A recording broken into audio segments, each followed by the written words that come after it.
Hi, this is Jeff Nyquist, and this is another edition of Friends and Enemies where we discuss everything about enemies and friends.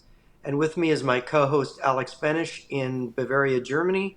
I'm in the United States, and we get the perspective of both continents, basically. So today we're going to discuss the latest about the war in Ukraine, Putin's, meeting last night. This is Saturday. We're basically doing this on Saturday. Friday night, Putin met with his generals and his strategists, and we're going to start to cover this and what's going on in the war. For example, North Korean troops have now entered Ukraine proper, and how that's being received. And of course, the group of what is it, 10 northern countries supporting Ukraine. They're going to do military production for Ukraine. So, Alex, let's talk a little bit about the war. What have you got on the war today? Well, the most pressing issue, I think, is something that almost got no attention. So, in essence, people finally realized that through the news, through the media, that North Korean soldiers are truly in Ukraine. They were trained.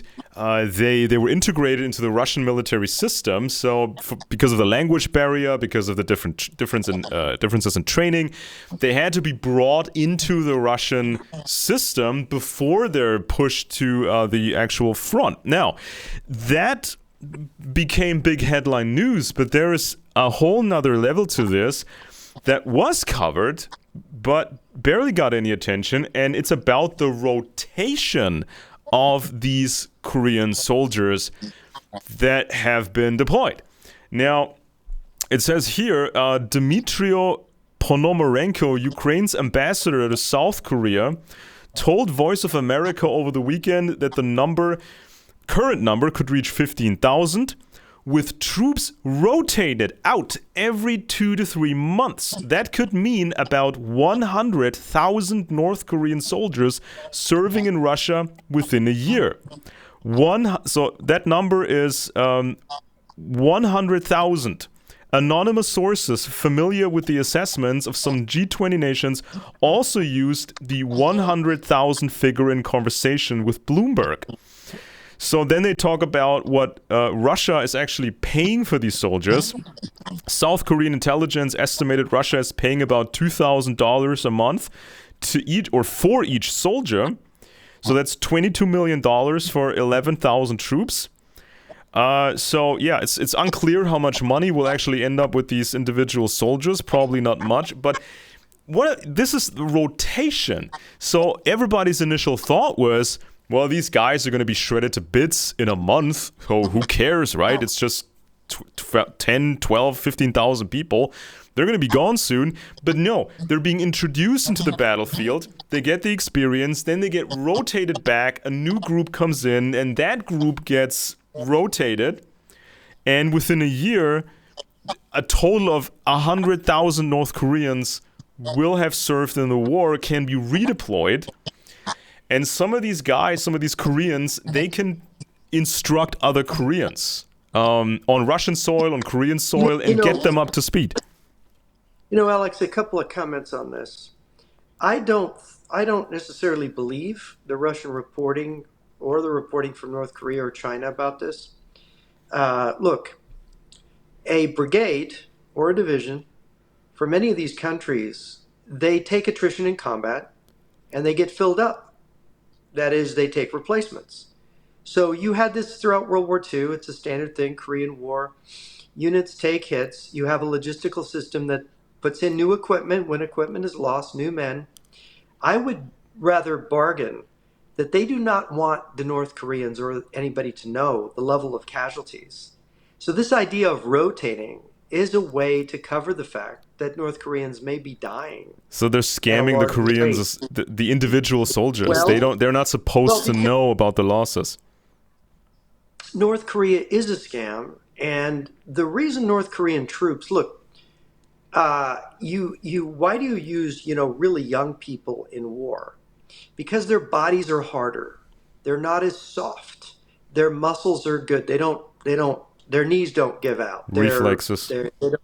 Right. Their bodies are juicier, right? Because as you get older, your body dries out, you're subject to more cramping, you get more muscle tears.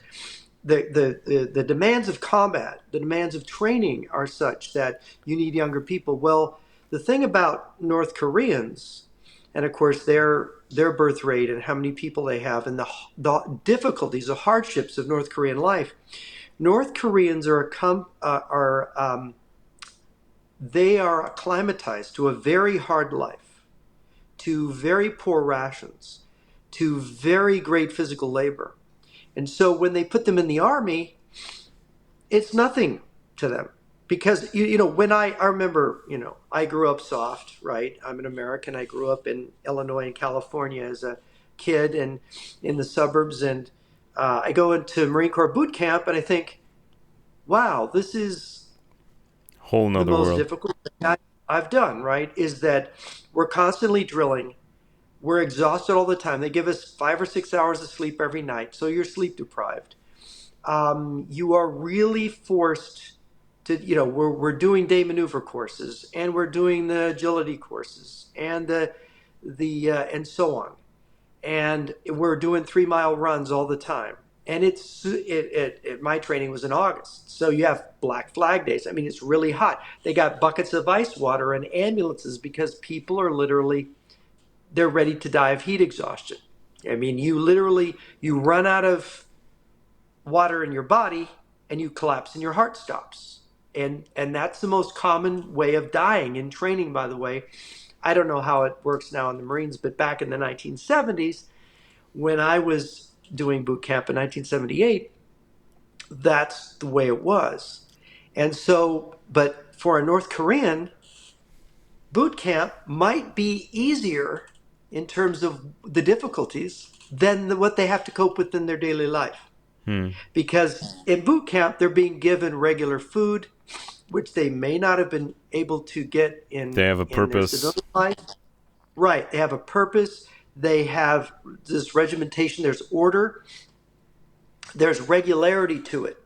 That the problems of daily life in Korea. I mean, there's a book. I didn't review it, but I got a pre-publication copy of a book by a lady that actually got into North Korea.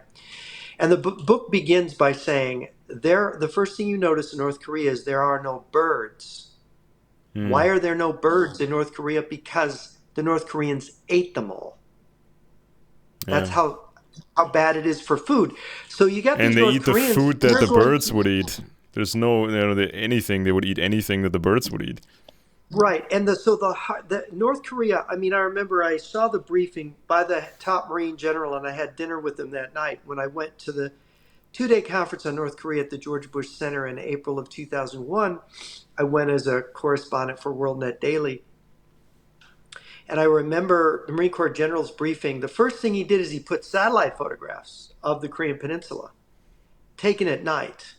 And you see the South. South Korea is all lit up. You could see the shrimp boats off the coast. It's all lit. North Korea, there's one little Dark. pin of light at Pyongyang, and the rest of North Korea is just dark, right? So this is the country these people come from, and the desirability of these troops.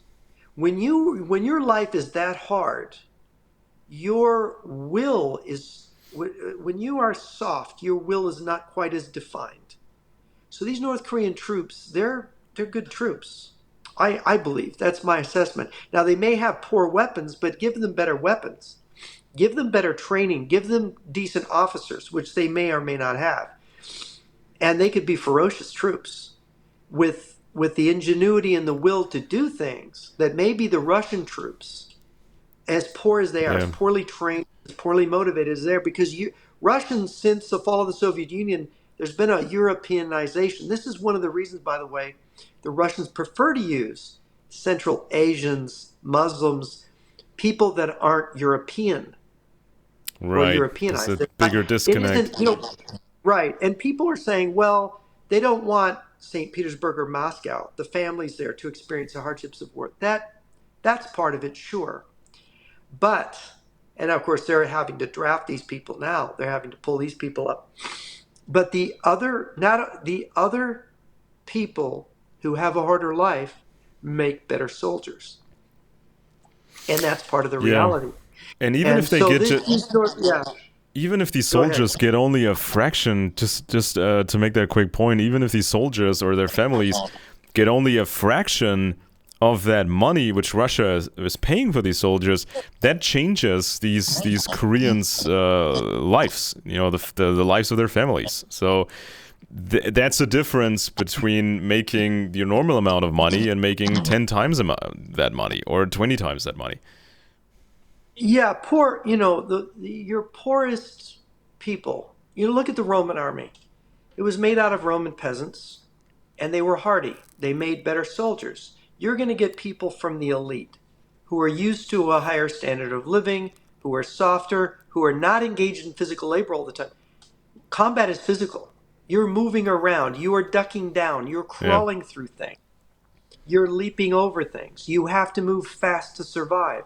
You have to have these instincts for going. So, and so the other thing is that the claim that they're also rotating out the soldiers can be used to hide how many North Koreans may be dying, Right. but it also can cover the fact that, oh, there's trainloads of North Koreans coming. They're going to be the ones that are going to be rotating in. No, maybe they're Mm. putting together new formations according to some Russian scheme. This is a possibility. And of course, this number, the Ukrainians are claiming that the plan is to have 100,000 North Korean troops as a kind of, you At could once. form, right, that's two shock armies. Mm. That could be two shock armies of these kind of troops. And if they acclimatize them to the battlefield, they get their officers adjusted, they could launch now you're talking about having numbers that with the support of the Russians have been very careful to preserve their people ask me this on the website about the best Russian troops being held back. Well, even in the field, the best Russian troops, the more elite tank troops, the elite artillery troops, the people who have the knowledge of how to zero in artillery, how to operate self-propelled guns and tanks, and the heavier stuff, and the anti-aircraft units, they want to keep those people safe. Now, of course, it hurts them when the Ukrainians hit them with a HIMAR. It hurts them when the Russians get a headquarters hit or an ammo depot blows up with the logistics staff in the back. And so the Russians have learned, they've adapted. But but it's the best Russian troops. They are preserving them because they need to preserve that knowledge, that veterancy. How are they going to train new people, new artillery officers? How are they going to train new logistics officers? How are they going to train? It's a difficult proposition, and these people are learning too during the combat what to do. So you need to, and so the way combat works now with the drones are a big part of it, is the infantry is always the queen of the battlefield, whatever's king. If drones are king now and tanks are like third in the list Mm. or whatever, or artillery is king, however we judge it, artillery, drones for spotting. So you don't need infantry for spotting the enemy. You are using drones. You don't need for assault tactics. You hit a line with drones and artillery. If you've got these, look at the Chinese developing the swarm drone tactics. So this has changed warfare, and everybody's trying to figure out what the new tactics are, how you do it. I think the Ukrainians are ahead of the curve on this from everything I've read. But here in this situation, you have the infantry has to take the position. Drones can come and, kamikaze drones, they can kill a guy, kill a tank, knock out a supply truck. The drones can't take a hill. Mm. They can't occupy the enemy trench line. They can't flank the enemy. Only infantry formations can do it. And tanks are so vulnerable and so expensive. You can use tanks in supporting role. For example, if you got a concrete bunker, you want to bring something with an armored piercing round to within range, hopefully longest range of that position. It can't move. You focus on it, you batter it down with tank rounds or whatever, but that's what your tanks are used for. They're used in an assault role, mostly with supporting infantry. But the infantry is still this important thing. But the problem is, the infantry advancing draws artillery fire, drones, enemy machine gun fire, mortar fire. And so you're going to always, to advance, like in World War One, you're going to Sacrifice. take heavy casualties. Why the Russians are taking 1,000 to 1,200 casualties a day. One day they took 1,700 in one day. And by the way, I mentioned this before. I got a report on Monday.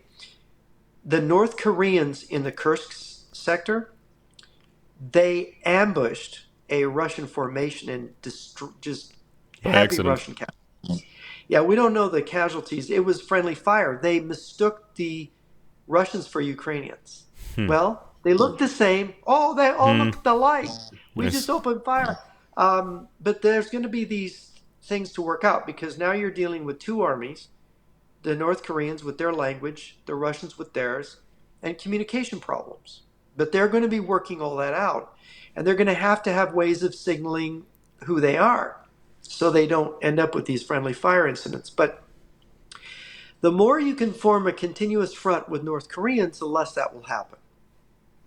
And so just an isolated brigade flanked with Russians on either side, this is what you can Yeah. have happen. And we Europeans, we have sort of a generational problem. See, this is kind of if you have a plan for a war, you have the demographics in mind, how many young men you can actually mobilize who are able to withstand the pressure. And so the Europeans right now, we're in a different situation. We have a severe lack of young men who are in shape, young men who can shoot, who have experience with firearms, who can handle them safely, who can off-road, who are good drivers, who are just who have testosterone. We have a severe lack of these young men. And even if we you have a problem with drugs, right? In Europe, just like we do in America, there's a problem with young people using recreational drugs. it's a massive issue. I mean, usually, I mean, in the cities, I think many kids, on average, they start cannabis at 15. It's kind of the average age. So, yeah, it's a massive, massive problem here. And even if we as a society, even if we started to make significant changes, it would take years and years and years for these changes to have an effect, to have the next batch of kids who are more in shape, who could be soldiers. So we're kind of running out of time when it comes to this, while these communist troops are highly motivated and they're ready. And cannabis, I might add, has a developmental deficits on 15. Really Yeah. serious one. I mean, the science is pretty clear nowadays. I mean, with the legalization, people started to look more at the science of what we can tell, and it says that you should be at least 25 years old, at least 25 years of age at your first experience with cannabis, and you have to take it very slowly, recreationally, and then it might be okay. But if people smoke very potent cannabis at a very young age, it just totally messes up their brain development. And so it's like young kids, they want to be, even the guys, they all want to be artists. They want to be, nothing solid, nothing concrete, and they don't feel responsible for the safety of others. And it's been like this mentality in Europe. Always the same mentality. Well, the Americans are gonna come. The Americans will fix our problems, but that's really not gonna happen that much, because America has they have to have multiple roles globally. They have to be involved on multiple spots at once, and this is also with the incoming Trump administration. That's what was behind all these comments about NATO. It's to finally get a change in politics in Europe, so Europe will take responsibility when it comes to safety, when it comes to security. And you can't solve it. You can't solve these problems by technology only or by spending money. This is absolutely not enough. And we've experienced decades and decades of classic communist subversion to make these kids take drugs at 15, to make these kids not feel responsible, to make these kids hate everything about the system over here. Now, I recently saw a clip on Twitter. This is one of I think your followers on Twitter or X, and he posted this recent clip of Alex Jones, who's now apparently on Ozempic, rapidly losing weight. And Alex Jones was giving this classical argument that the so-called globalists are super mad that Russia is fighting back against them. And so it's this very black and white view. And so by that logic, we would also have to celebrate the North Koreans. We would also have to celebrate the Chinese, because you can always apply that stupid argument. Well, the globalists are mad at those guys over there doing their thing. So where does it end, right? Yeah, well, this is the thing. And of course, getting back to our subject about this meeting, I noticed, we're having a discussion on my website chat on jrnyquist.blog, and people are asking really good questions about the military situation because there's this big World War III scare. Scandinavian countries are getting ready for World War III, getting ready for nuclear effects. There's a lot of people worried about a nuclear attack on the United States because Russia changes doctrine. Putin signed the doctrine change. And according to the Russian doctrine, now that NATO has given missiles to Ukraine that have been used on Russian targets inside Russia, they claim the right to strike with their nuclear weapons against any NATO country, against Ukraine. And of U.S. course, bases in Poland. U.S. bases in Poland have been mentioned. And of course, this has really frightened a lot of people. And it's hard to know what the Russians are, why the Russians are doing it, but I'm skeptical right now. Anything can happen. They can do anything. They're fairly unpredictable. But I'm skeptical about them actually launching a war before Trump's inauguration, because what I'm seeing in Trump's appointments is people that look to me like they're connected. They're under the influence of Russian agents of influence if they're not agents of influence themselves. Tulsi Because Gabbard. they're Tulsi Gabbard, Matt Gaetz, evidently backed out of the Attorney General Yeah. thing. But if I look at all the people being drawn in, they got Sebastian Gorka as the anti-terrorism guy for Trump, and I have serious reservations about Gorka, and because of his background, because he worked for the unlustrated Hungarian Defense Ministry. I think that of course he was born in Great Britain. To his father was like public enemy number two of the communist regime, but while there were still Soviet soldiers on the streets of Budapest, he had gone with his father and mother back there, and they were interacting with former communist officials, trying to sell a castle to a eccentric British conspiracy theorist millionaire. And that to me rings, kind of alarm bells. And the history of his father, if you read the history of MI6, which is a really thick book like this, they interview his father as being his father was part of an MI6 spy ring. They shot everyone in that spy ring except his father and I think one or two other guys. And his father was under a death sentence, went into a prison where all the political prisoners were, and then volunteered to work in a mine at hard labor, which nobody does. He was an architecture student. Yeah.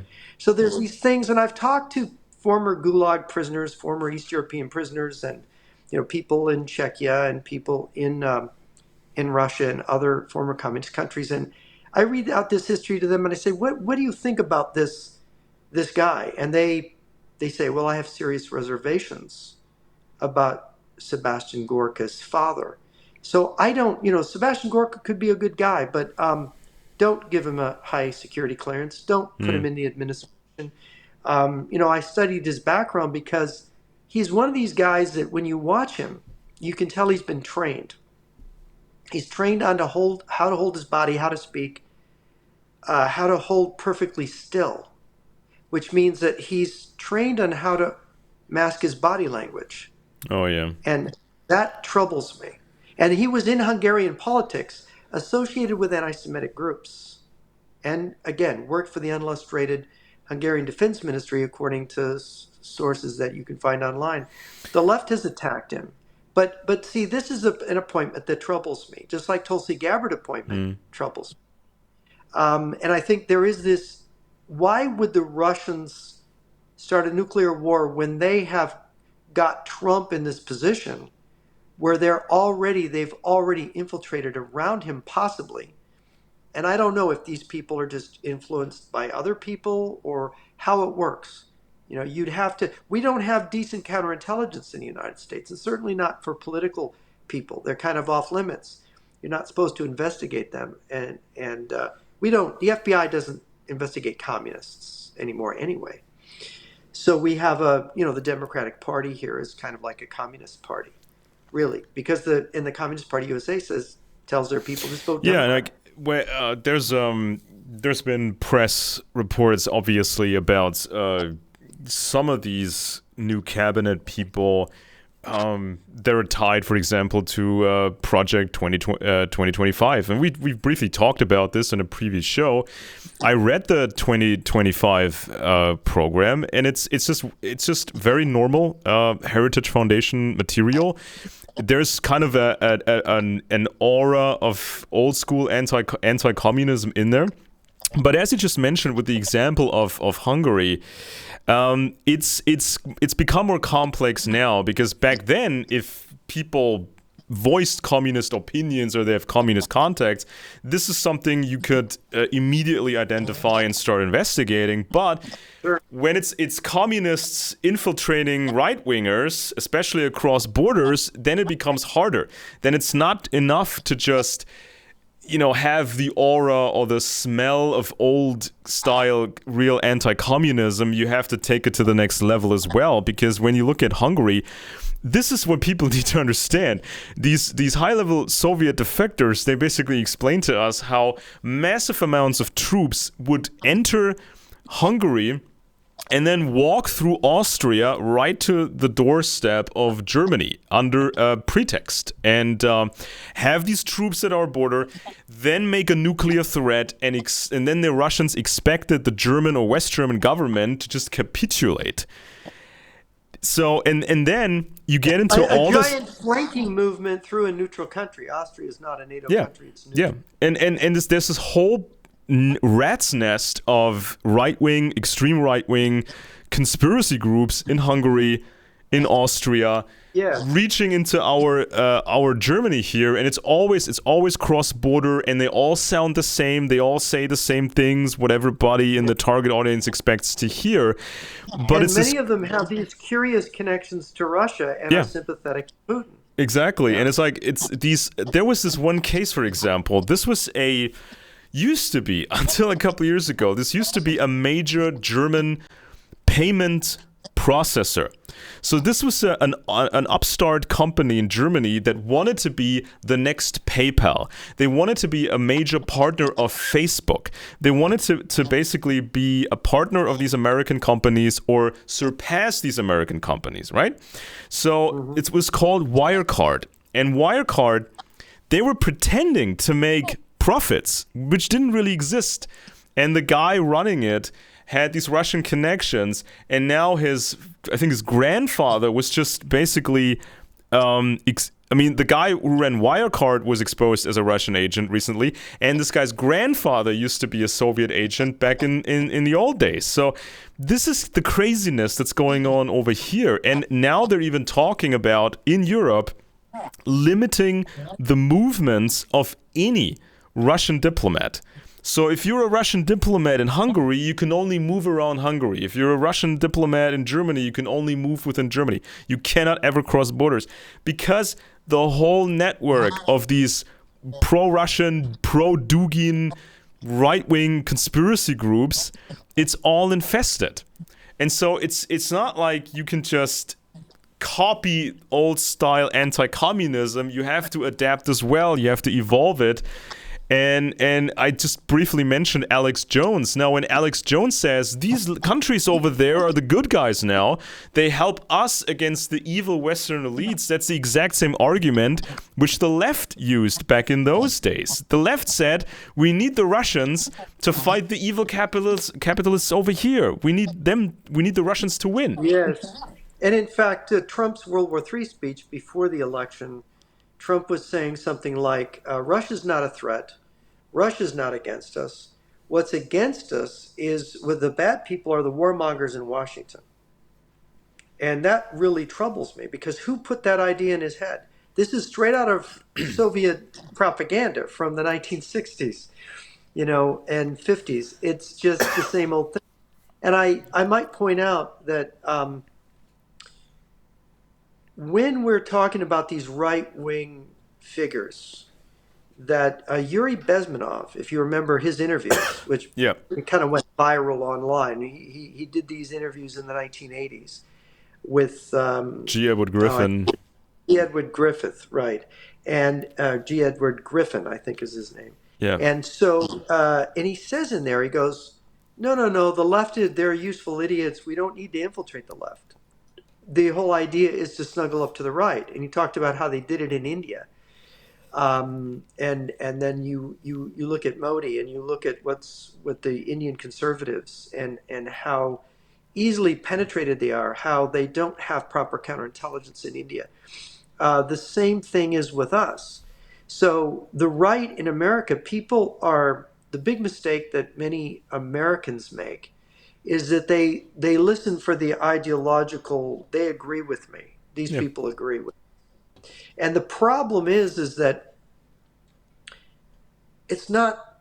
politics is not really about, ideology is the framing that draws people in. You can't think ideologically. You have to think strategically and tactically. These people will tell you what you want to hear. They can mimic you. They can pretend to be like you. But the problem is they can be enemies. It's easy to mimic loyalty, to mimic believing. Yeah. All I have to do is mirror image. Oh, Bezmenov dressed up as a hippie, right? Yeah, Bezmenov, he dressed like a hippie for a while to escape, ultimately. He mimicked the hippies. Yeah, he was infiltrating ashrams where all these hippies were going, imitating the Beatles and going for mystical experiences, right? Yeah. That's what he was doing. But in the reality here is that, and that's another topic we should cover is mystical groups, occult groups, religious groups, different kinds of cults.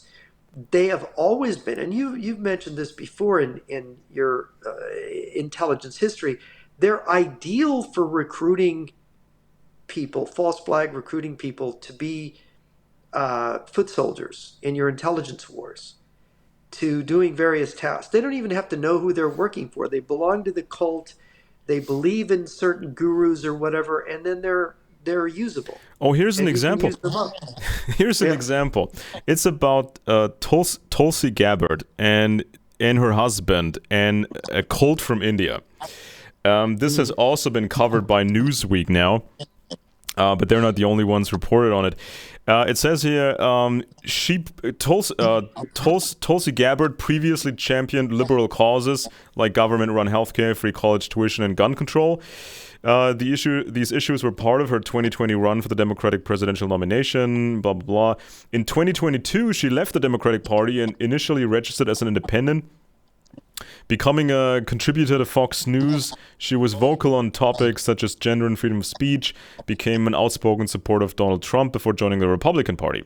But scratch beneath the surface and another mysterious backstory emerges. Gabbard and her husband Williams' ties to a shady Hindu offshoot cult that's for decades sought a backdoor into mainstream politics.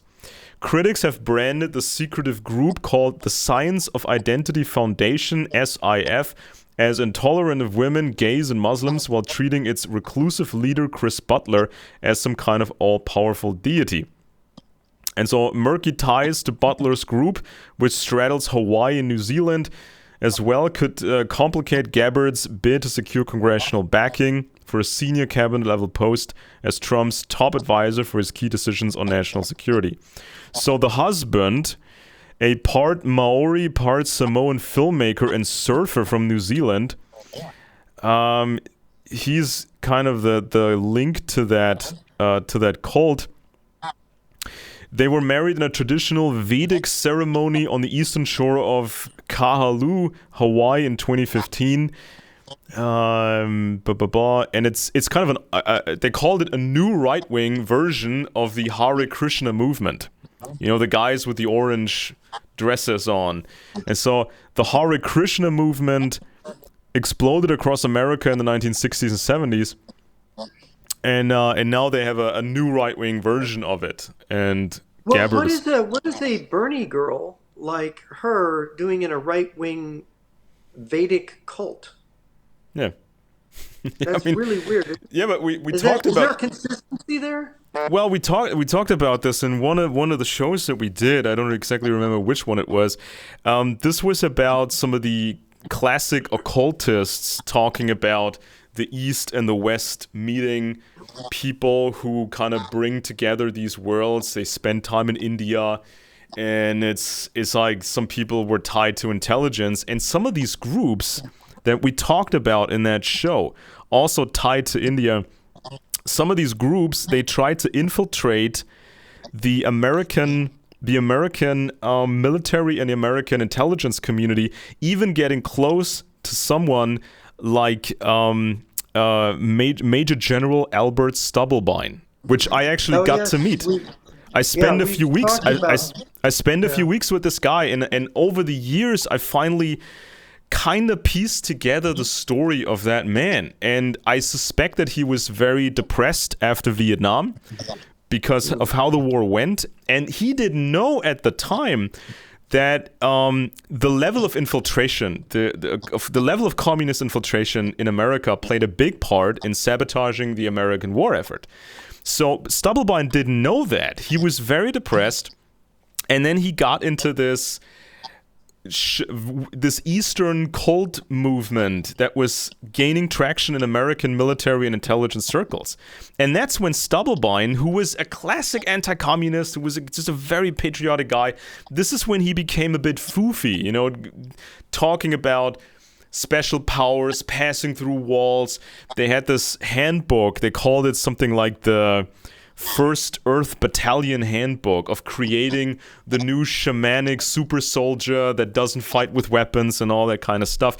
Right, the magical Yeah, ability that and bullets don't hit them. yeah, Yeah. and at some point, some of these weirdo, these weirdos attached to this group, they possibly got access to some secure compartmented information facilities, a SCIF, because they were going in and out of these military bases all the time, or these intelligence hubs, and at some point the question was, did anybody from this group gain access to a SCIF?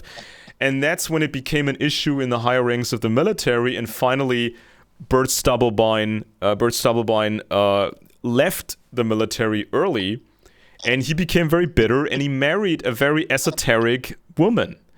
I think she's still around. It's Dr. Rima Labo. And she's always kind of a bit, you know, out there and a bit, you know, into the esoterics and into that stuff. And it's all very, they got entrenched in the classic conspiracy mythology as well. So this is kind of something to look out for.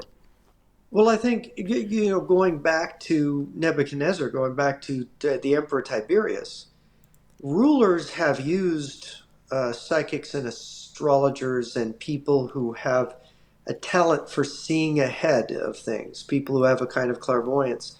This is recorded in history. You can read, for example, Tacitus on his in the Annals of Imperial Rome about Tiberius's use of people with these kind of abilities, and you could read about Stalin using them, and of course the psychics in China. I have a book here about the different psychics in China, and there was a Russian defector, Dr. Koklov. Koklov was actually attacked with poisoned with radioactivity before Alexander Litvinenko. I think he was poisoned around 1961. He had defected. He was sent to assassinate a Ukrainian nationalist in Germany, I think in Bavaria, where you are. And instead of assassinating him, he had converted to being a Christian secretly. He was this KGB assassin. He went and instead of assassinating his target, he embraced him and said, I've been sent to kill you. I am a Christian. I am here to save you, to warn you that Khrushchev wants to kill you. Of course, Dr. Koklov was a friend of an Orthodox priest friend of mine, and they were at a retreat together. And he said that when he was at the Lubyanka, in the sub basements of the Lubyanka in Prison. Moscow, they were conducting, yes, but they had parapsychological, let's call them, experiments where they were experimenting with black magic and different forms of occult attack. And of course, we have you have the stories, Annie Jacobson's book, Phenomena, where she writes about the history of Uri Geller. And I knew one of the guys that tested Uri Geller when he was here in the United States. And there's crazy stories about what these things can do. You got to go to the new physics and to the idea of quantum entanglement to try to understand the physics behind some of this. And of course, you've got all kinds of new books out talking about the primacy of mind over matter in physics. Now, this is difficult to understand. I don't understand it, but there's something there, and it's been known by governments going back thousands of years and has been used by them. And it's not a 100% thing; it's a hit and miss thing, but they use it. You have the former defector head of BioPreparat in his book, BioPreparat. The Um, biological uh, weapons program. Pasechnik? Biologic. He was the number two guy. No, this was the number two Ken guy who Ken defected. Alibekov? Ken Alabekov. Ken Alabek. Yeah. In his book, he talks about them locating. I believe it was locating a defector or locating something using remote viewing. Yeah. And he says in the book, he says, "Look, you may not believe this, but they use it and it works." And so, it isn't just the United States that had the crazy people in Stubblebine, Mm-hmm. but the thing is that they want to make sure that the people who do this here are infiltrated. In fact, Annie Jacobson's book, when talking about this in Phenomena, she talks about we had a psychic that might have been even more powerful than Geller. And Geller is, I mean, he's been tested. It's insane what he can do. And this guy, they suspect he was assassinated by the KGB in Las Vegas. They don't know. The guy was young. He dies of a heart attack in a Las Vegas hotel. What was it? You know. So the Russians are extremely ruthless when it comes to this area. And so what you're telling us about is it's not. There are lots of craziness, but they really, this is where the Nazis come in, and this group around Julius Evola that gathered this library about all the occult groups in Europe that was then captured by the Russians in Vienna in 1945. And of course, Evola's disappearance behind the Eastern Curtain for, what was it, a year before he showed up in Italy again to face trial for being a supporter of Mussolini and Hitler. So there's this, and you got Alexander Dugin and the groups associated with him, and Dugin is involved with all kinds of occult groups, Indian, Sufi, Muslim, Orthodox, Sufist, all these different groups. He's infiltrating them. And if somebody like my late friend Olavo de Carvalho, who has clarity about this, about what the Russians and the communists and the Chinese are doing, and is saying something, they immediately started to infiltrate his group, attack him in all kinds of different ways. That there were because Olavo he's got this new group, he's gaining in fame, he's having influence, he's the leading Brazilian conservative philosopher. They have to nip it in the bud. They have to prevent him from, and look at the influence he had. Bolsonaro, one of his students, becomes president of Brazil, and this was a major disruption of the communist plans for Brazil. So these groups, philosophy and the occult and religion infiltrating the Vatican, infiltrating the Protestant churches, this is a vast story. And of Yeah. course, your country, Germany, it was out of East Germany that a lot of these infiltrators of the Protestant churches emerged during the Cold War, where they were going to come in and tweak the theology of the Protestant churches in the United States. Yeah. I, And I ultimately, it's, the communists, even 60 years ago, 100 years ago, the communists had meticulously studied German culture, and they found the weaknesses of the conservative sphere, because German conservatives were not like American conservatives. There's a huge difference. The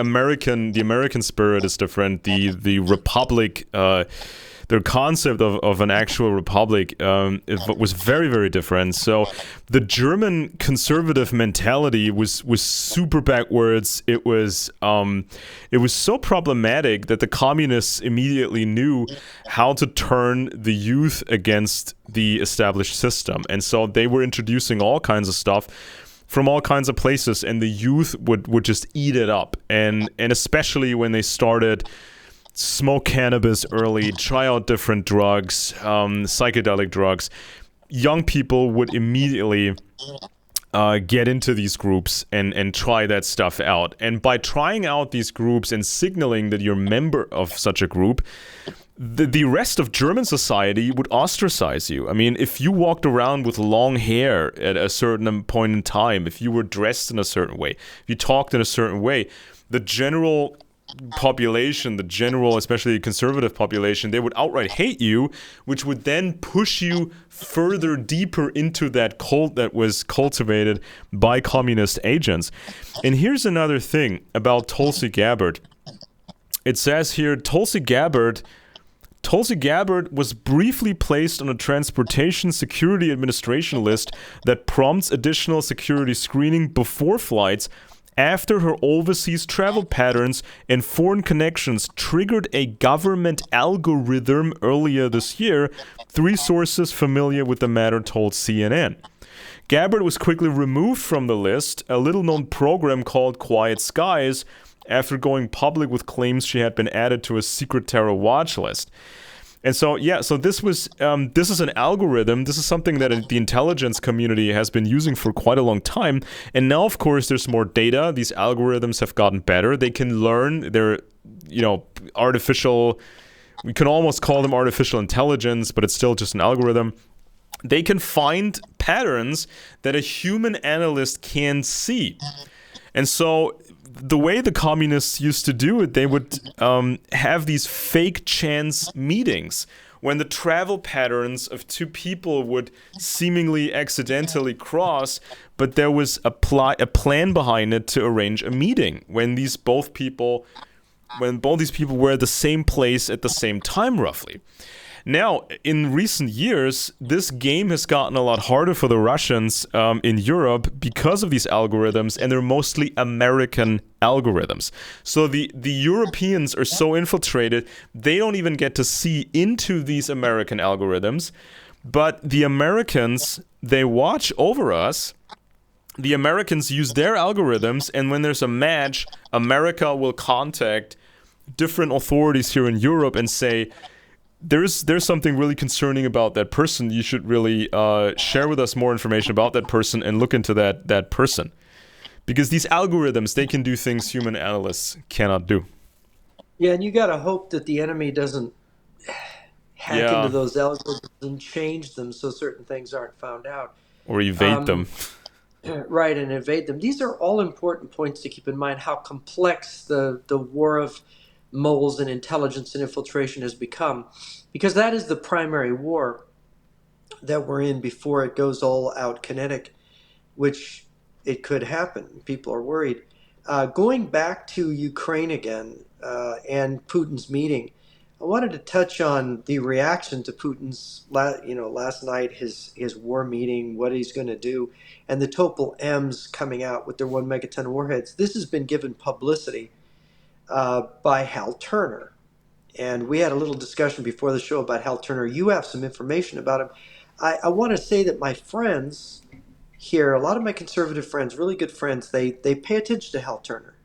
One of my friends, he's a Canadian, and he says, our pal Hal, and he says, oh, but the information is good. and he's always sending me links to Hal Turner stuff. And of course, I'm looking at this, and this is pro-Russian propaganda. What is this? Who is this Hal Turner? And of course, I read up on him, and he's got this criminal history, in and out of trouble, and very suspicious fellow. And but there's a lot of my conservative friends, they follow him like they follow Alex Jones, like they're trying to get some kind of, and it's on the conspiracy edge. It's on this right wing pro Russian edge, and let's tell the audience what you have on that, because you've done a lot of digging on into Hal Turner, and I Yeah, want I them mean, to hear this. I'm assuming there aren't multiple Hal Turners out there who are very similar. Assuming we're talking about that Hal Turner, Harold, nickname Hal Turner. So he's been around for quite a while, and I'm actually amazed that he is still around in this day and age. Now he used to do the classic mishmash of conspiracy ideology, right wing, white power, the whole 9 yards, the whole bit, and eventually he got sentenced for threatening 3 federal judges. In fact, revealing where these judges lived and making motivating statements to his audience that maybe sort of kind of, people should, maybe save America in some way. And so he was doing his own show for quite a while. Then he had to stop. Then he resumed his show. And eventually it turned out that he served as an informant for the FBI for quite a while, informing about these right-wing people. So he would radicalize people and then wait for a reaction and then report these specific people to the Bureau to stop crazies and stop some different plots. Right? Now, the Bureau, as far as we can tell from leaked documents and some court documents and some leaked emails and reports from the time, the Bureau the Bureau was not really sure about this guy. They said that his information was really solid, that he was a window into the right-wing extremist scene. But it was a trade-off, because if he's radicalizing people, some of these crazies might slip through the net. They might stay under the radar before they actually attack, like Timothy McVeigh. He was kind of under the radar for a while. And so it was an on and off relationship, as far as we can tell, with the FBI. And people leaked Hal's emails. He was communicating with his FBI handler. They were talking about money as compensation. And this was a pretty substantial sum of money. So over the years, roughly $100,000 were paid for his services. And so, so this was, and it went, certain things went to court multiple times. And Turner's attorney in Newark, Michael Orozco, noted that the ranting and raving of his client during his broadcasts and on his internet blog, most of this stuff was ordered by the FBI, was sanctioned by the FBI. And so the FBI was also concerned about internal leaks of information, so they also try to find out about that. Then in 2009, Turner's lawyer in Chicago during a court case said that Turner, again, was a paid informant for the FBI. In December of 2009, The Record published a report about Turner's relationship with the FBI and the federal U.S. Marshal Service. And on and on and on. So Turner's information led to the arrest of the Houthi militia. And it went on like this. Now, when we talk about a guy like this, I mean, it's not uncommon that somebody who works as an informant is also selling information to somebody else, right? I mean, this is something that any intelligence service or the let's say part of the FBI is concerned with. Whenever you're paying a source, you have to be concerned with the question, is this person also selling information to somebody else? Because if he can make money with the Bureau, he can also make twice as much money by selling to somebody else, or maybe a third party or a fourth party. So we don't have a complete picture of that guy and his history. And we have a recent case in Germany that maybe I should mention as a parallel to this one. Now, this is a man who was recently arrested in Germany. The accusation is, the allegation is that he was spying for China. And this man was was a high-ranking assistant to a German politician from the far-right party, the AfD. Right? Very popular guy these days. So the AfD as a far right-wing party has been moving closer and closer to China. They have more and more Chinese contacts. And so we get this report that this guy, this assistant to this right-wing politician, the assistant was arrested with the allegation of spying for China, and then the press reported that this alleged China asset had also offered his services to German intelligence. So he was telling German intelligence, I can work for you. I'm in all these different groups and I can give you information on these groups. I can spy against the Chinese for Germany, right? So this is kind of the complexities that happen over and over and over again. So we don't have a complete picture of Hal Turner. The question is, does anybody really believe in Hal Turner's competence about judging the superpowers, all these different groups out there, the intelligence world? Is he really competent enough? Does he have a good track record? Or can anybody do his job? I mean, how easy is it? He's obviously being fed information that the Russians would like to put out. For example, this thing he did last night about Putin's emergency meeting and the SS-27s. These are road mobile ICBMs rolling out with 1 megaton warheads, and then he has pictures of them on his website. He's got a 1 megaton warhead. That's to destroy an American city. Well, not really. These are first strike weapons that these SS-27 warheads are meant to maneuver through ABM defenses to be able to strike American ABM sites, American command and control, and American nuclear missile silos, because they're highly accurate. They have supposedly a trans-Antarctic attack ability where they can fire through the southern hemisphere and come up under America where the radars are facing north over the North Pole. So there's all these things, and Hal Turner's doesn't even know about how nuclear war's fought. He's just trying to get Americans afraid that their city, a city near you, is going to be nuked. And you should all be afraid that we're about to get nuked. And this is part of the kind of scare tactics that the Russians are doing. And I want to make a point about Russian strategy. Before a negotiation where the West gives Russia what it wants, Russia creates a war scare. Russia creates a fear of nuclear war, nuclear attack that's really high, so that the West will go, oh, thank God, we've just avoided nuclear war. Give the Russians whatever they want. It sets up a negotiation where the Russians can squeeze the most out of it politically. Yeah. And you always have to ask that one question with any influencer out there. It doesn't matter what he looks like, doesn't matter what he claims to be. You always have to ask the question, is this guy a real expert, and has he continuously published original quality material? You always have to ask yourself, with Alex Jones, with Hal Turner, all these guys, what is something originally Hal Turner? What is something that is totally originally Alex Jones and quality? What is a typical Alex Jones thing or a typical Hal Turner thing?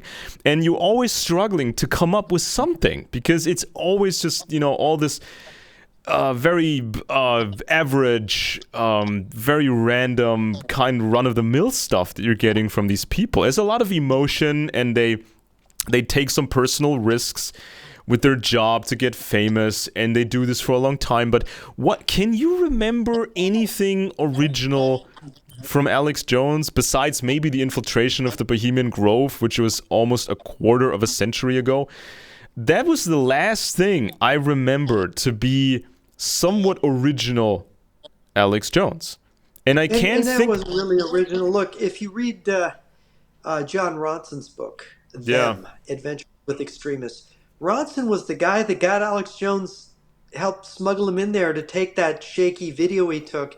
And basically, Ronson was kind of scandalized by Jones' treatment that this was some kind of big revelation, because he said, wait a minute, it's just a performance of something like the Magic Flute that he's turning into. It's a ritual sacrifice, it's satanic, it's all Hmm. this stuff. And it's like, well, the Bohemian Grove people are kind of weird, but it's just like all these fraternities and secret societies with all their little mummery that they go on, that's been involved in with American elites for and European elites for since the fall of the Roman Empire. It's not really anything new, and it's not. You think the people there take it that they're there drinking beer or wine or whatever. They're getting high. They're having a little vacation. It's like, Yeah. Yeah, what it's do you like, t- what is, what, the I mean, sacrifice is care, right? The owl yeah, I mean, sacrifices if care. Alex Jones gets struck by lightning tomorrow, just as a thought experiment, right? He gets struck by lightning. What will he be remembered for? People will remember the screaming, the banging of the tables, the Sandy Hook lawsuits thing, the record punishment of 1.5 billion dollars, and other than that, it's just ranting about what all kinds of other influencers are ranting about. There's just nothing original. It's conspiracy theory. Look, when 9/11 happens, he's the one that said it's an inside job. And of course, he got taken off of a lot of radio stations. He took hits. But he clawed his way back, and conspiracy theory has been building itself up ever since. And they talk about building number seven, and everything that happens is a conspiracy. The Trump assassination. There was another shooter, the JFK thing. I mean, they grab onto every event in American history. The Americans didn't really land on the moon. Every one of these things, they line up behind these things, and it develops you are conditioning, you are creating. This is almost a neurological, a behaviorist kind of attack on people's cognitive ability that makes it so that they completely distrust everything except Alex Jones or the source that they're getting the distrust message from. It's very cynical. It's very paranoid. It's the paranoid style, right? Where is everything a suspect? Nothing is true. Everything you know is wrong, and it's a nihilistic approach to knowledge.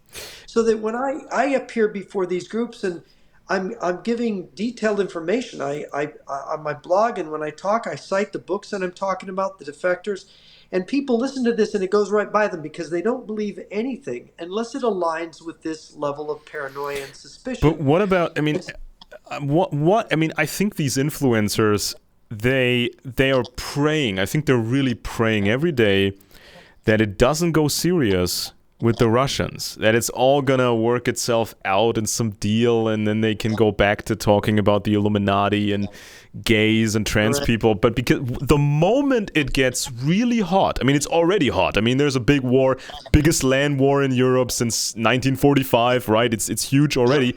But what if this happens here? Russia just recently, Russia threatened to strike U.S. air bases in Poland with, quote, advanced weapons. Hours after it reportedly launched an advanced missile, a hypersonic missile of some sort, as part of a brutal barrage of targets across Ukraine. So, what if something like this happens? What if the Russians, they talk about the NATO lake, which means like the ocean in Europe in the north, bordering Germany, bordering a bunch of other countries. So what if things get hot at various spots? What will these influencers then say to their audience? Will they stick to the script and say, this is good news, the globalists are shaking in their boots, we should all be happy? I mean, at what point will the audience start backing away from this stuff? Because I think the audience is praying that it doesn't get hot. Well, this is concerning because what if the war is widened? What if the war in the Middle East, a war then begins in the Far East with North Korea and Europe? What level of hysteria does this bring these people to? And how, look at what a hysterical person is subject to. Hysteria is a neurological state where you can be very suggestible, where narratives can be inserted, and things that have been planted in your mind later can be ignited almost, so that you're like inflamed with completely crazy ideas. How much of this has been prepared carefully as a psychological warfare information strategy in the event that a war expands? I shudder to think the reaction of my fellow Americans and you in Germany, Germans, will they suddenly develop that group instinct that, wait a minute, we have to preserve ourselves, we're Americans, we have to fight, we have to Yeah. defend what is ours against an enemy that's out there? No, they're primed to say that Russia is really innocent, that the warmongers are in Washington, as Trump has said, that Putin's a Christian and a nationalist, and that Xi Jinping isn't really that bad. I mean, if the AfD is leaning towards China now, you're seeing this attempt that if the Russians can't influence the AfD because it's too damaging if those connections are found out, you let the Chinese do it because then it's one step removed from the danger, because the Russian army, after all, is advancing toward Berlin. And your former Stasi people are all Yeah. celebrating, oh, the Russian army is going to be back here again. So these factors, and I think this is what really troubles me about it. Why we have to counter it? We have to counter these narratives. We have to slam hard against the Turners and the Alex Jones and the Colonels Douglas McGregor and these, Scott Ritter and these other people, because they're really enemy influence agents. Yeah, it's also However, for whatever reason. these influencers, they had the opportunity, because of their soapbox, because they had people listening to them, they had the opportunity to explain to their audience how to stay safe, how to make yourself useful, how to affect positive change in multiple ways, not compromise yourself, not do anything stupid. But they did the exact opposite. They brainwashed their audience to behave in a very dangerous way.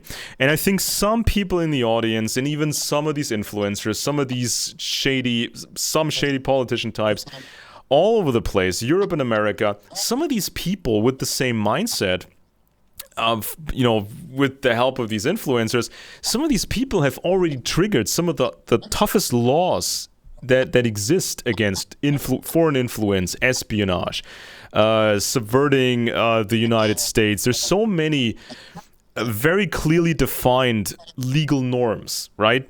Now, sometimes it's not perfectly defined, and we saw that in the war against terror. How do you treat somebody who doesn't want to be tied to any nation? How do you treat somebody who's just a terrorist first and foremost and nothing else, who blends in and out of the general population? Now, of course, the legal system struggled with that for a while, but for most of these things, we have clear and defined laws. Especially, we saw this with Julian Assange of WikiLeaks. He triggered espionage laws. You can't, if you publish that stuff on the web, you're not automatically protected by freedom of the press. You still hand it over classified, serious classified information, right? And so what these Joneses and others have done is lead their audience onto very thin ice. And some of these people in the audience, or influenced by these people, they've already crossed these boundaries, these legal boundaries. And eventually, when things go hot, shooting at American bases in Poland, invading another country or multiple countries, when things get hot, some of these traitors, foreign influencers, they will be traced down, they will be tracked down. and they will be arrested. And that's not, Yes. it's a serious risk, and I tell that to people all the time. Some of these people are so uneducated, they don't even understand the full risk that they've exposed themselves to without any other gain than a bit of fame and maybe some money from the Russians or some other sponsors. But it's like, Because they don't. And of course, our show is called Friends and Enemies. Look, the Russians are our enemy. And if Trump says, "Oh no, they're not bad. Our enemies in Washington," it's like, no, Mr. Trump, you need to read more. You need to put things together a little better than that. This is a narrative that a lot of factual information has been put into that, however, is framed in a way that makes America, the CIA, the military industrial complex, which is a myth, it doesn't really exist anymore, makes that the culpable agent that we have to fight. Well, so we're going to fight ourselves. What do you think defense is? You think the American? I meet these Americans. They think, "Oh, I got a rifle. You know, there's a rifle behind every blade of grass." They're sort of paraphrasing Admiral Yamamoto's statement about you can't take on America. You can't invade the United States. There's a rifle behind every blade of grass. Look, we're way beyond having rifles defend us. We've got weapons. To talk about 150,000 Chinese drones that are as cheap as dirt coming in, and each one's a kamikaze drone. How many rifles between how many blades of grass are going to survive mass drone strikes with the Chinese having almost unlimited manpower to throw? I mean, we're talking about people not thinking through these problems and the real danger and threat of a larger war that's behind all this. So the psychological look, in Sokolovsky's Soviet Military Strategy, which is a book that Sokolovsky was the great genius. He was the great Clausewitzian Soviet genius of war, who put together this book, Soviet Military Strategy. He was the editor. It came out in the early 60s. There's two English translations, the Rand Corporation translation and then the Air Force Rand Corporation translation, and I forget who did the other one. I think it was another branch of the military. Anyway, and when you read this book, the thing he says is most important in preparing for World War III is he says you have to orient the population to their enemy. This is what the Russian and Chinese leaders have been doing for the last 4 years. Russia, actually, since 2014, since the revolution, the Euromaidan revolution, they've been telling their people the Americans and NATO are your enemy. And of course, the Chinese have been saying Japan and America are your enemy. And this orientation goes on while they are doing this mobilization. Russia's been in the Donbass war and now the Ukraine war, escalating ever gradually, while we're really not bringing our forces up to the stronger thing. And what he says is, at the same time, the logic is, though, you have to prevent your enemy's population from being properly oriented to who the enemy is. So we're not sitting there. Russia, China, and their coalition is getting ready for war, is obviously building up to a war. And on our side, who's the enemy? The enemy is Washington. It's the CIA. It's the mm, warmongers in the Pentagon. Now, there's problems with infiltration of the CIA and the Pentagon. We've got the Marxists in those things. But that's a different problem than saying that those institutions are the enemy. We can't eliminate those institutions and survive. We yeah, can't make those institutions into our enemy. We can reform them. We can purge them of enemy agents or networks or traitors, but we can't do without those. See, there's in the nuance, the way they've turned it, that's their friends and enemies discourse. And it's destructive. yeah. And exactly exactly what you just mentioned. Alex Jones, for quite a while, has been sounding like German social democrats. Especially since 9/11. The America, the great Satan, America, the head of the snake, the center of the conspiracy. And during the war on terror, all this talk about Europe needs to move away from the United States. It needs to get closer to Russia. and we need peace with the Russians. We need to buy their gas, and this was the German left, the Social Democrats, the guys that had unofficial, basically illegal back channels to Moscow. People like Egon Bahr, who was mentioned by Vladimir Putin during the interview with Tucker Carlson. I mean, anybody listening was wondering who is Putin talking about? Who is this Egon Bahr guy that he mentioned in such a positive way? He was a secret back channel between the West German left, the Social Democrats, the link to Moscow. And we got Stasi files now on these back channels, and so Alex Jones and many others, they've been saying the same things as these German Social Democrats for quite a while. It's almost the same thing, but Jones says no, these opinions are right wing. These opinions are bad for the globalists. They're conservative and they're great and good. But he's saying the exact same thing as the German left. And by the way, this goes to Lyndon LaRouche and the LaRoucheite movement. Lyndon LaRouche in the 1960s was a teacher of Marxism-Leninism. He was a straight-up communist. And he suddenly decided in 1970 when he formed the U.S. Labor Party, which was to be a right-wing Marxist party. And according to the wiki, I'm not sure if it's changed it, but according to the wiki on him, it said that he was working with the KGB in the United States setting this up. And of course, he has connections to Germany. I think it's his wife that's Yeah, connected to Germany. exactly. Schiller Institute, right? Mm-hmm. And maybe you can tell us, I'd like to know a little bit more about the Schiller Institute. It's been a while since I read about it, and I'm sure you're up on it. But Lyndon LaRouche, the experiment of creating a right-wing Marxist party was to bring in certain left-wing elements and to appeal to because the American working class is right of center, really. Because they have a good life and they understand liberty and they understand the principles of the Constitution to the extent that they don't want to give those things up. So they have to somehow transform the American right-wing worker into a German social democrat, right? Yeah. Into somebody who can. So that's why Moscow's attempt to depict Putin in this way, to meld him with this new working class right-wing MAGA movement, to try to reshape. So they're trying to reshape MAGA. They're trying to guide Trump to this same thing, to the what the U.S. Labor Party experiment in 71. And of course that experiment kind of failed, but then the LaRouche movement came in.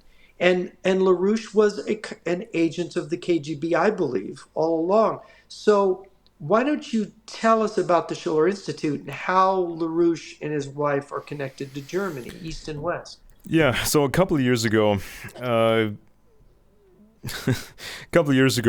did my own study on 200 years worth of conspiracy media. So starting very early, right through modern times, right through the Cold War, then the 90s, and so on. And I have a fairly big chapter on the LaRouche movement, especially over here. And for a time, they were really dominant in the conspiracy book genre. This was before the internet and then the early days of the internet. So there was a whole range of books that were published using various shell companies, various places that were hard to detect who was running it, and so they were even introducing American books into Germany. They would translate these books and publish them under some sort of publishing house name. And I was starting to realize how big this network actually had become. Now, this network even included people such as Webster Tarpley, who's fluent in German, by the way. If people still remember that guy, I think the last thing I heard. Webster Tarpley, by the way, used to be on Alex Jones. Yeah, all the time, quite a while.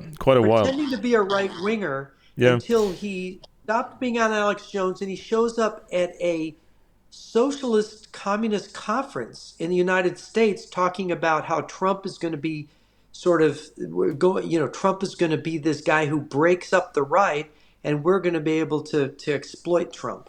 So all of a sudden Tarpley goes from his right-wing persona, his LaRoucheite right-wing persona, all the way to coming out Yeah. of the Oh, closet I being talked to unconscious. a couple of years ago.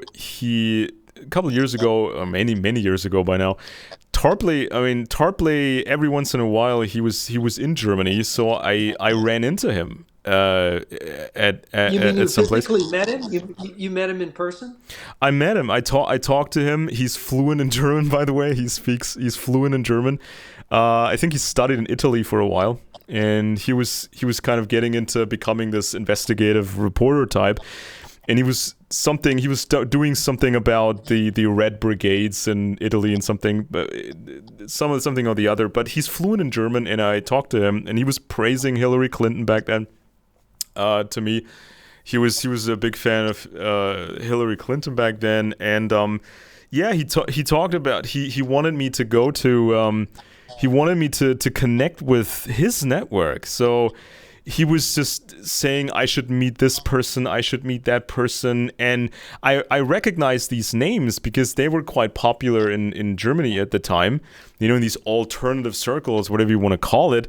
And that's when I started to realize, okay, this network is bigger than I thought, and it's very, very powerful in Germany because all these people are talking to each other, and they were also tied. They had an event. They wanted me to get to go to an event in Germany that was hosted at a Rudolf Steiner Academy.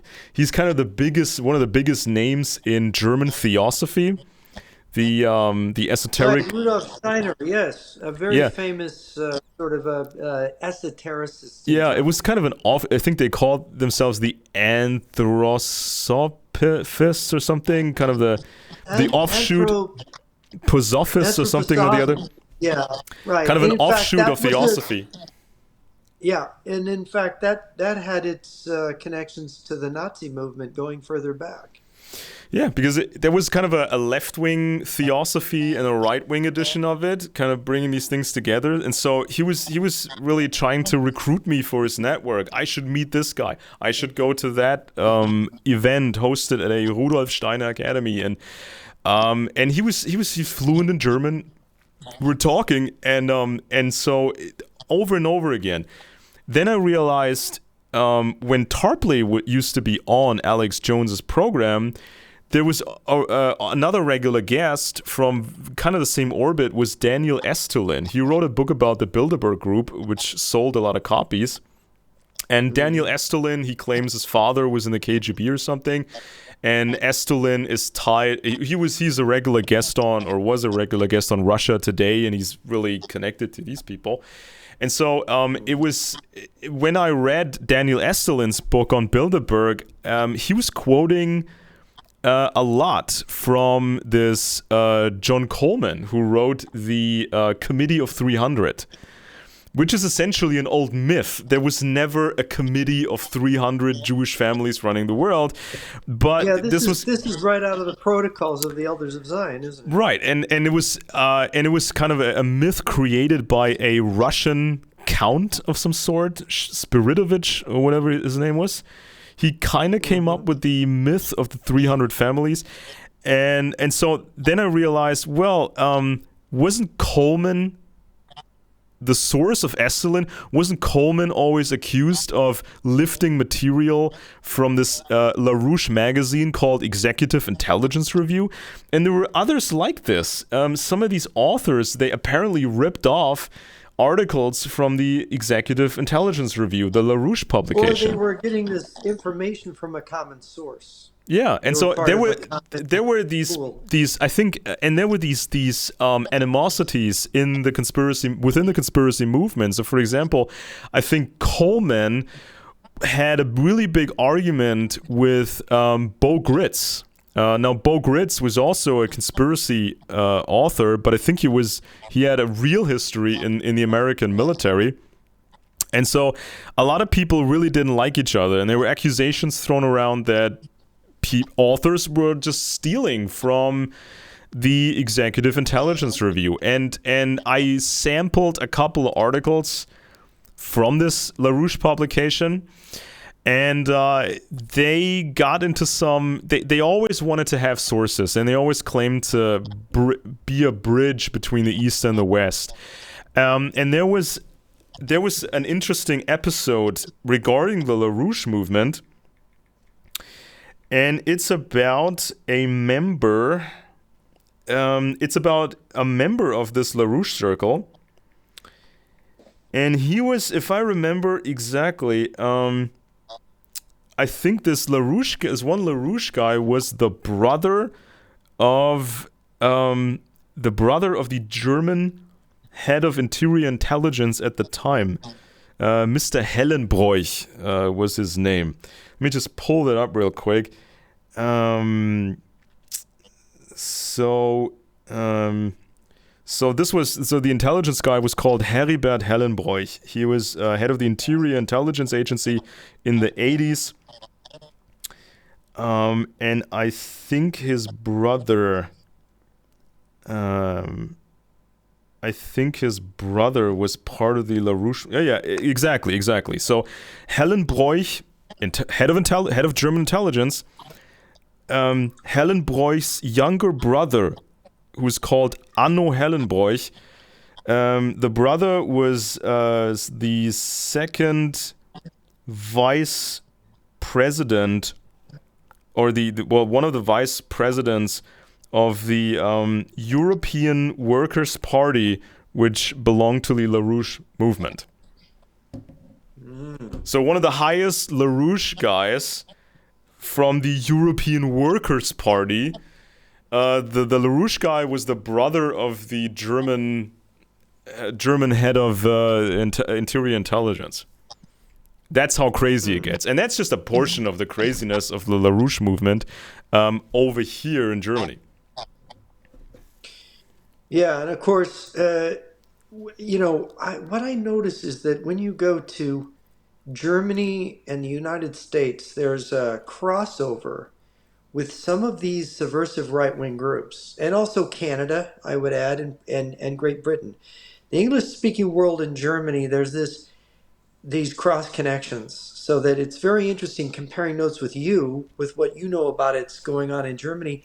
When I talk to people from Brazil, my Brazilian friends, I hear about these cross connections with Italy, Spain, France, and Latin America, right? So Mm-hmm. that there's these, because the languages are similar and there's a connectiveness, how these similar, you find these, there's mirror groups, there's these right-wing, allegedly right-wing occult or esoteric, either Catholic or even Muslim, Sufist groups throughout this world, the Latin countries that are interconnected, and they are doing the same things that these people like LaRouche and Alex Jones and Scott Ritter and of course Hal Turner are doing, and others in the English and German speaking world.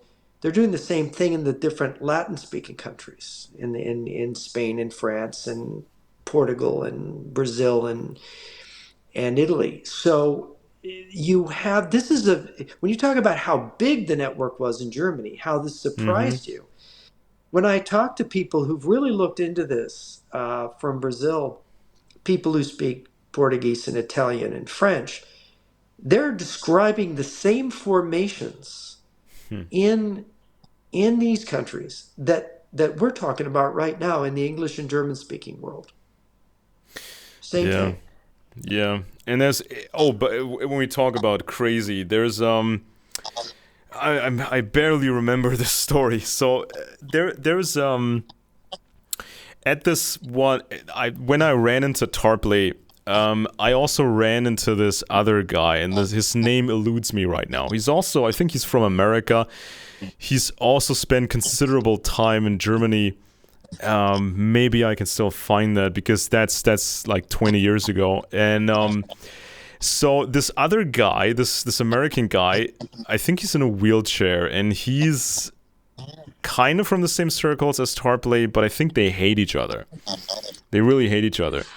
And Well, that's there's common among cultists yeah, and so and and so I talked factionalists. to this wheelchair guy, and later this was maybe just 2 years ago. I stumbled across a book that I was interested in, and it dealt with the LaRouche movement. I can still find it in my Amazon ebook list here. I read this book, and it had some additional super crazy stories about Wheelchair Man. I'm not going to repeat that now because maybe the YouTube censorship is going to flag the video because it really gets crazy. Literally insane. Yeah, so I'm gonna pull up. I'm gonna find that book and get into this again because I was researching some of the biggest selling conspiracy books over here in the 80s and 90s, and these were American authors, and they sold the publishing rights for the German market to some company, and these American guys, they were probably happy they got published overseas, right? And they made money from the books. But what they didn't know was that this publishing house that they had a contract with was simply a front of the LaRouche movement. And if you try to find this company, it was very elusive. It was pretending to not really exist. And so this is how this LaRouche movement grew beyond what people could actually see for the most part. So a lot of times you were getting, let's say, an American author, all-American type guy, talking about the Illuminati and all that. But it was kind of interwoven into this LaRouche orbit without the audience truly realizing it. Well, let me ask you a question. What city in Germany is the Schiller Institute located in? I can't go by memory here. I just have to look that up real quick. I think there are multiple centers, and they try to get the young people and get them involved. There was a primary one years ago that they came out of, didn't they? It was, I think it was in the press a couple of times. Let me just pull that up real quick. I want to go over that. I want to look at this Schiller Institute a little more carefully to see how it was connected to different parts of Germany. Okay, so it says here the original Schiller Institute. It was started in Hanover, which is like it's a spy hub. Let's put it that way. Now, Hanover is basically the center of the Social Democrats. Guys like our former chancellor Gerhard Schröder, who is the closest guy ever to Vladimir Putin. I mean, I don't think there's any German politician who was ever closer to Vladimir Putin than our former chancellor Gerhard Schröder. And he was kind of a lefty land is Hanover, right? It's also big with the conservatives, but that makes the city so dangerous because you can't trust anybody in the city. Right. Well, let me ask you now: when the Berlin Wall came down, how quickly did the Schiller Institute set up in the territory of the former East Germany? After the wall came down, well, they kind of shifted gears when the wall came down. So they went into this Dugin thing fairly quickly. This became a really big thing in the 90s because this is when everybody said, communism is over and done. Was that when Dugin was backing Pamyat, which is a national Bolshevist kind of? In the 90s. This was in the 90s, yeah. And there was all kinds of new connections being drawn up. This is when a lot of these underground super right-wingers, when they started to bond together, and they started to whine about the fact that for such a long time the right wing had to associate with the United States, because they got into this idea that if Stalin had won, or if Stalin had made a deal with the far right back then, this alliance, this Eurasian alliance, could have started to dominate the world, eventually overtake the United States or conquer the United States, right? So this is an idea that was around even during the Cold War. Maybe things could have gone differently. Maybe if it went that way, the extreme right wing would be in a better position, right? And so this was always in the back of everybody's head in those circles. And when the wall came down, this was then the opportunity for those people to start making these bonds or intensifying these bonds, and maybe now get what they didn't get in the past, right? Well, it's interesting you mentioned that because you have the Thule Society, you have anthroposophy in Germany in the 1920s and 30s, and you have this connection to and I was told this by a KGB guy years ago, a former first chief directorate guy who got out of there. Basically, that the KGB think tanks were very interested in the Eurasianism, which was then reflected by Karl Haushofer, the Mm-hmm. Haushofer. How do you say it in German? Well, we would pronounce it And Haus, very, really with strong pronunciation. Haus, Haus, Haushofer. Haus, Haushofer. Haushofer. Okay, so Karl Haushofer, who was the teacher of Hess, who was the right hand of Hitler in the party at the very beginning, who helped Hitler write Mein Kampf. Um, Haushofer and his son, of course, were involved in this channel to England, trying to get England on the side of Germany, and had possibly had something to do with Hess's trip, to Scotland, that miscarried just before Barbarossa started. But this whole Eurasianist idea captivated certain strategists in the KGB back then. Then you have fast forward to post World War II, and I think there was and among the Nazis a shift towards going over to Stalin towards the from 1943 on. After the Stalingrad, you go and you look at Hitler's traitor, and you look at Martin Bormann, and you look at Heinrich Gestapo Muller, and you say, look, these guys are Soviet agents. They're recruiting Nazis. Hitler's got some kind of deal with Stalin at the end of the war, puts the bulge on the Americans, trying to help the Soviet armies penetrate further into Central Europe. This is an argument that can be made. But then after the war, you get this character, the leading American Nazi, which is Francis Parker Yockey, who ends up being a very big influence on Willis Carto, who formed the Institute for Historical Review, published the Spotlight magazine, a very strong anti-Semitic magazine. Carto worked for Robert Welch when the Birch Society was new back then, and then went off to be more overtly anti-Semitic with the conspiracy theory. This is the conspiracy crowd in the U.S. And this is about the time, of course, that Khrushchev has said we need to form our own anti-communist right in America and control it.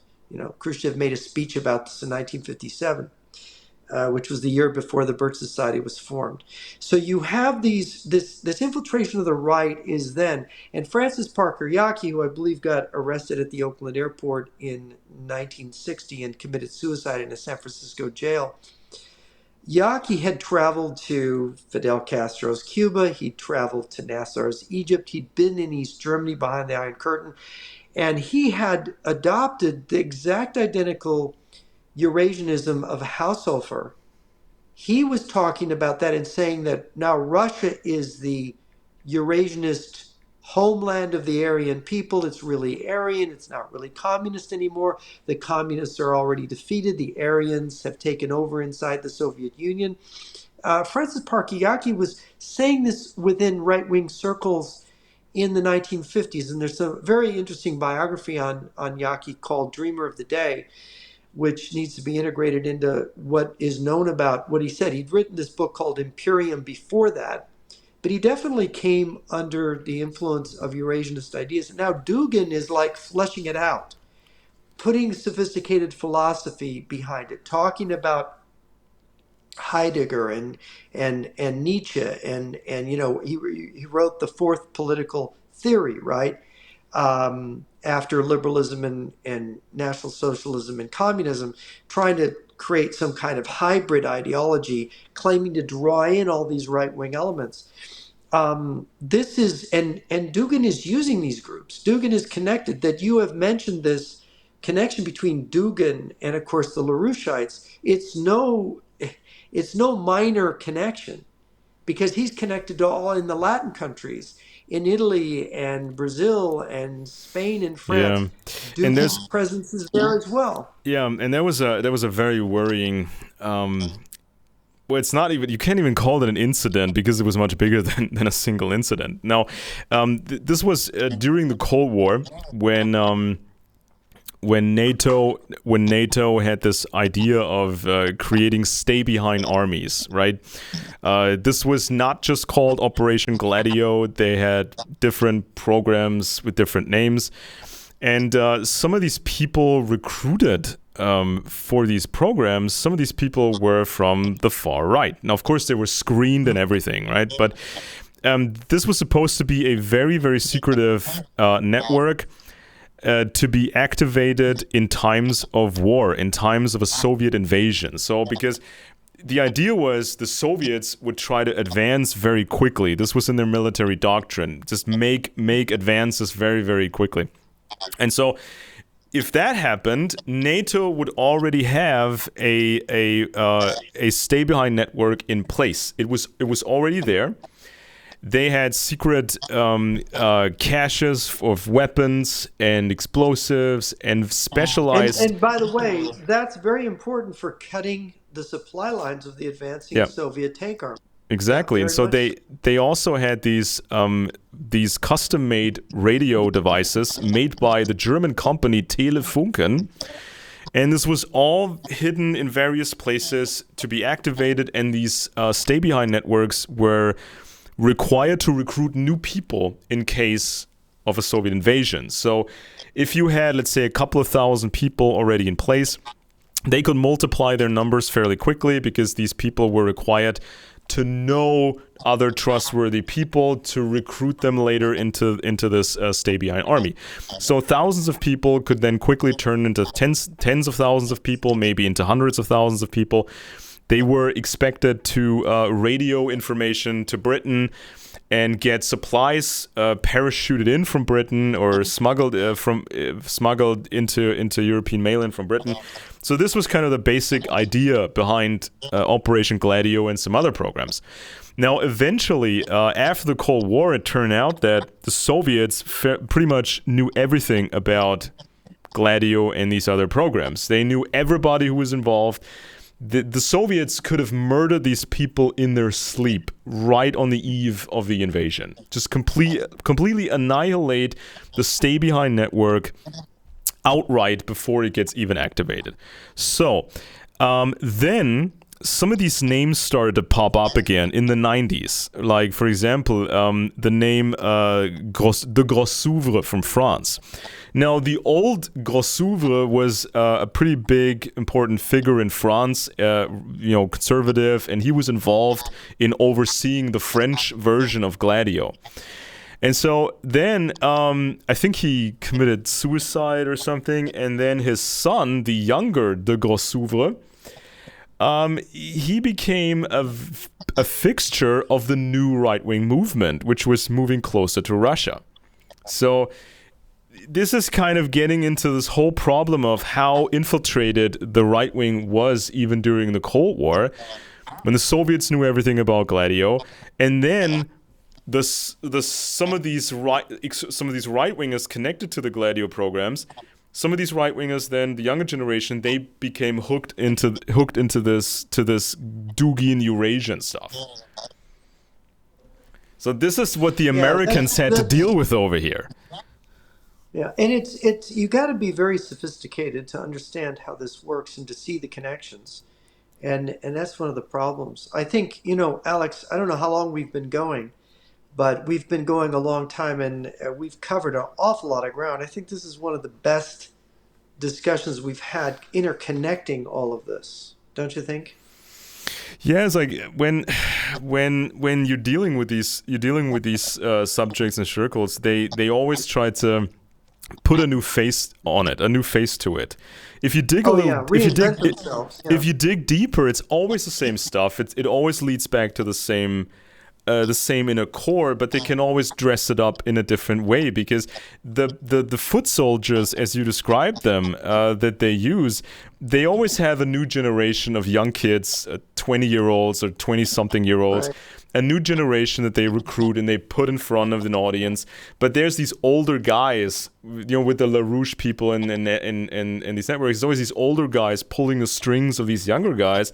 Because if you're in your 20s and you join such a movement, you join these front organizations, you're kind of burned when it comes to the regular world a bit, right? You just kind of Yes. secluded yourself from the regular world. And so you're dependent on the network. You're dependent on pleasing these older LaRouche guys and do what they say. Because if they drop you, what do you got left, right? So when your career depends on these people. And I experienced kind of these recruitment attempts. When I was still at university, I started to publish things. I started to put out things on the web. I did my own show in 2000. Started my own show in 2006 when almost nobody wanted to do such a thing, when it was not popular. And I started to create viral videos when people were still saying, this is never going to catch on. Viral videos, what are you talking about? Of course, 10 years down the road, it was kind of an everyday common thing. But when I started to do these things, and I gained some sort of popularity in 2004, 5, 6, 7, 8, I got all these people contacting me. I got Tarplay trying to get me into this anthroposophist thing and invite me to this guy, to that guy. I got these right-wing student organizations, very old student organizations tied to the extreme right-wing. They invited me to their meetings. Of course, I didn't go there. And some other guy who was very popular in the 90s, conspiracy author, he tried to recruit me and wrote me a very friendly email and saying, I can hook you up with book deals. You're going to make great money. You don't have to be a student anymore, living in a small apartment. You can make all this money. All these kinds of people just came up to me and started to draw me into these circles. And for me, I could always say no. And I lost count of how many times I just said no. But as the years went on and more people started to be on the web, a lot of people didn't say no. They wanted the money, and they wanted to. You can see that. Yeah. Yeah. And they also these networks, they not only have the power to enhance your career and support you and connect you and make you more visible.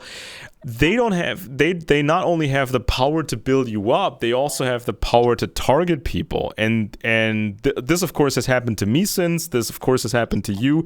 They can put you on some sort of a blacklist, I suppose.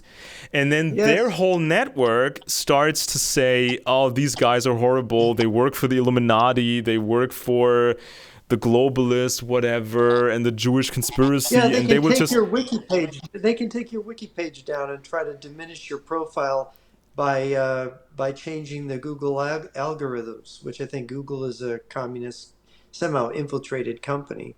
Seems fairly obvious when you conduct searches and you can't find certain things. It should be easily found. Yeah, and it's like a numbers game, on the internet. I remember when there was no YouTube. I remember when there was no Facebook. There was no Twitter, really, and it became a numbers game as the years went on. So if you have greater numbers, if you have an old network in place, you don't have to specifically target people that you don't like for their message. You can just build up enough new young people to drown out these other voices. You just have more eyeballs on these guys and gain more traction. And when it's a radical program, when it's kind of this foofy, pro-Russian radical thing, then it creates the general sense in the population that there's the mainstream and then there's these other crazy guys. There's only those two choices. You either go with the mainstream or you go with these alternative guys. And this is how actual voices get drowned out. Voices like your voice and my voice, because we don't really sound like the mainstream, but we're not these alternative guys either. And so the people more and more started to think over the years that, we are in no man's land because they think science is no man's land. Actual anti-communism, real science about the intelligence world, they think that's the no man's land. So you don't fit into the mainstream category, you don't fit into this alternative category. This is how they play the numbers Well, game. it's like giving a lecture explaining Gallitzin being right in his predictions and almost 94% right in his predictions in 1984. And then the person in the audience with the most burning question is, well, what about the Illuminati? Yeah. you know, where does that fit into this? Where does my conspiracy, where does the protocols of the elders of Zion fit into it? And it's like, and you're sitting there going, did you hear what I said? What is in your head? You are, to some extent, there's no room in a lot of people's heads for the truth because they're so filled up already with lies. Yeah, it's a numbers game. It's like going with mass. It's a war. It's an information war of attrition. It's like just overwhelm, overwhelm, overwhelm. And there are these personal hooks that the LaRouche movement has used and all these other movements have used. They isolate you from everybody else. At some point, you will alienate so many people, and the only guys willing to deal with you and interact with you, the only guys left are from the network, are from the circle. And even if the group becomes more radical, the group becomes more crazy, you develop this fear of being ostracized, because if the group drops you, you're alone. You don't really have friends anymore outside of the group. You don't feel connected. The world seems like a I'm cold place. I'm I'm so used to being alone. I don't mind. It's actually nice where I am, but Yeah, well, it's it's like, like, don't bother me. Leave me alone. yeah, but I saw that so much, because when I get the chance to talk to various people and what other people they interact with and how they developed over time. Whenever there's a new thing, when the Putin cult became really big after 2008, or some issue or the other, they always went with this trend. They always followed the program, and there was strong personal hooks, especially, and this is very devious, especially if your partner is really hooked into the group, and your partner values the group more than the partner values you. So now it's your marriage on the line, because your Yeah. partner is in the LaRouche group, or your partner is with a Dugin group, or extreme Or right all your wing. friends, all your connections and Yeah. friends. So now you're afraid of losing your children, because if you go against your wife or your husband on this topic, on this group, they might divorce you, and then how you get custody of the kids, or maybe not. It's like it's What luring what these what a people in. way to hook. Yeah, what a way to hook somebody, huh? Oh, it's awful. I've seen that. I've seen that over and over and over again, and it has all the hallmarks of a cult. Hmm. They will start to control your life, the way you think, what you say. You have to conform with the group at every junction, make these life decisions, and you can't have critical thinking. The moment you say something that's not with the current accepted program, the group will get angry with you, and you may not get invited anymore. And it's like this, especially with these Germans. I mean, Germans tend to have attachment problems, right? And for a variety of reasons. And so when they are in a group, it's very hard for them, very very hard for them to leave. Wow. Well, with that, I think we're at the end of our time, so I'm going to wrap it up. Thank you, Alex, for this session. I think this is the most comprehensive overview of these problems that I think we've done, and I think it's very important for people to review this. I mean, and I think we can build on this. And I want to thank the listeners for joining us. This has been Friends and Enemies. I'm Jeff Nyquist in the United States with my co-host Alex Benesch, and we hope to be with you next week at the same time. Thank you.